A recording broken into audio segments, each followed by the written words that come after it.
Bonjour à tous, j'espère que vous allez bien, cette période d'avant l'Avent. Alors je voulais vous faire une petite vidéo pour vous présenter les livres qu'on lisait quand mes enfants étaient petits, cette période de Noël, cette période de décembre. Donc, je vous ai fait une petite sélection parmi ceux que j'ai retrouvés au fond de la bibliothèque et au fond du grenier, parce que certains ont été montés au grenier. Elle n'est pas exhaustive, mais elle est plutôt sympa. Alors, tout d'abord, au sujet de l'hiver, pas spécifiquement de Noël, je voulais vous montrer deux très jolis livres. Il y a Les bons amis du père Castor, que vous connaissez peut-être. Ce sont des petits animaux, en fait, qui cherchent à manger dans la neige et qui, quand ils en trouvent, vont aller en donner à leurs amis. Alors, il est très joli parce qu'il est écrit sous forme un petit peu itérative et il y a des onomatopées, donc il est sympathique à lire. Les enfants aiment beaucoup. Et sur le même modèle, on a la moufle. C'est pareil, donc ce sont des animaux, mais alors cette fois ils essayent de rentrer dans une moufle parce qu'ils ont froid, c'est l'hiver, et qu'ils ont besoin de se serrer ensemble dans la moufle. Et le texte c'est aussi très sympathique et très joli. Les enfants aiment beaucoup qu'on lise ce genre d'histoire, avec des petits rebondissements et des bruits, et ce genre de trucs. Et puis, je ne sais pas si vous connaissez la famille souris, mais il y en a deux sur l'hiver. Il y a l'hiver de la famille souris et la famille souris prépare le nouvel an.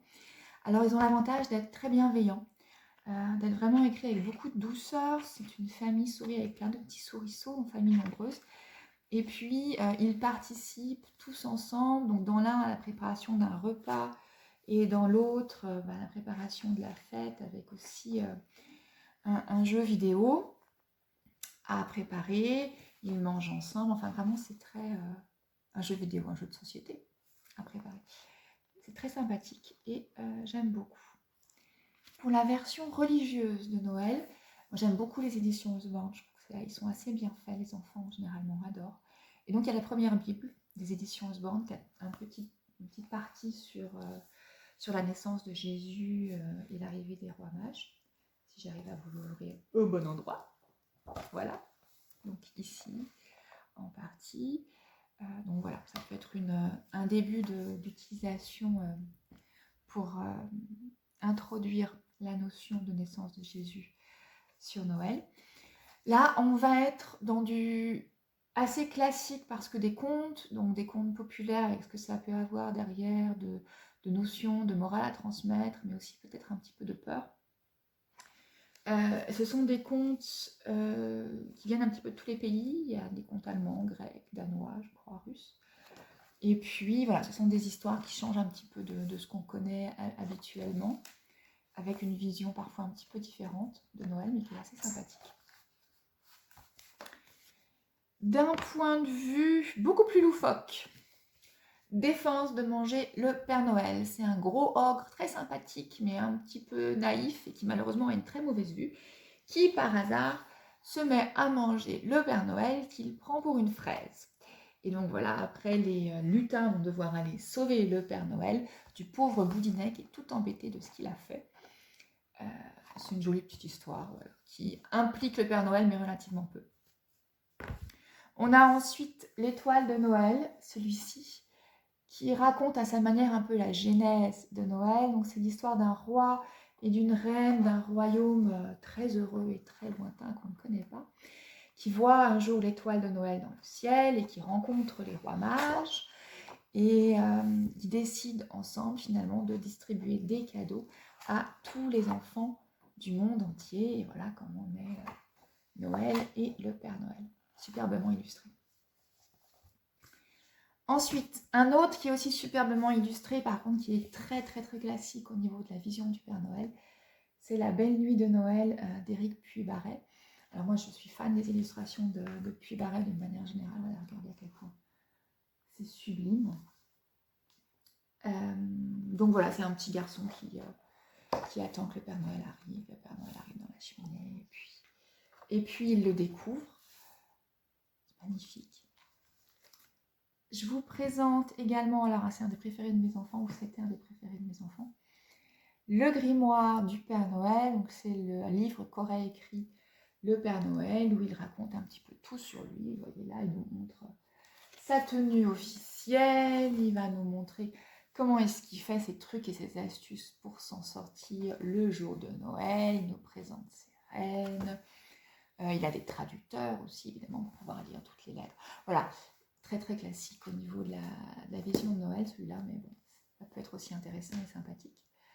Je voulais aussi vous montrer le calendrier de l'Avent de Balthazar. Donc, si vous connaissez la série Balthazar, elle est montée sur beaucoup sur les théories Montessori au niveau de la pédagogie.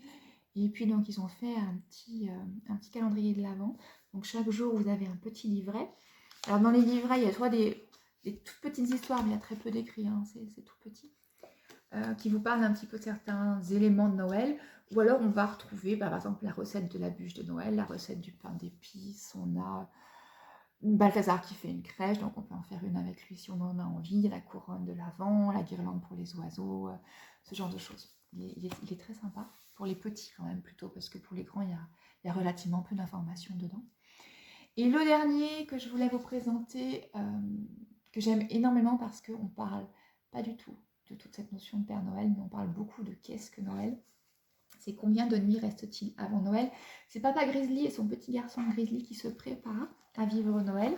Et ils vont se préparer en allant couper le sapin eux-mêmes, en préparant leur carte de vœux, en cherchant des amis qui donnaient des cadeaux, en emballant leurs cadeaux.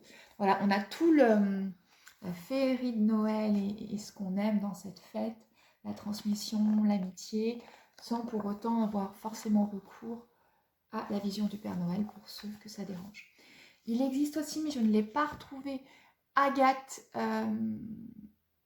Ne faites pas Noël, n'aime plus le Père Noël, je ne me rappelle plus du titre, de Catherine Dumonteil-Crémer, je vous le mettrai en lien, qui est vraiment dans cette optique-là, comment fêter Noël sans... ne croit pas, Agathe ne croit pas au Père Noël, c'est celui-ci, sans passer par le Père Noël.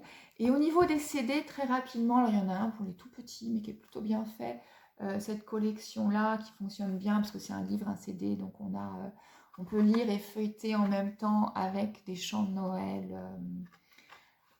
étrangers et français. Il y a les deux qui sont plutôt... ils sont tous simples hein, au niveau des musiques, mais qui sont plutôt relativement bien faits par rapport à d'autres choses qu'on peut trouver. Et celui-ci, les plus beaux chants de Noël, qui sont chantés par des enfants, qui sont absolument magnifiques, qu'on écoute très régulièrement à Noël.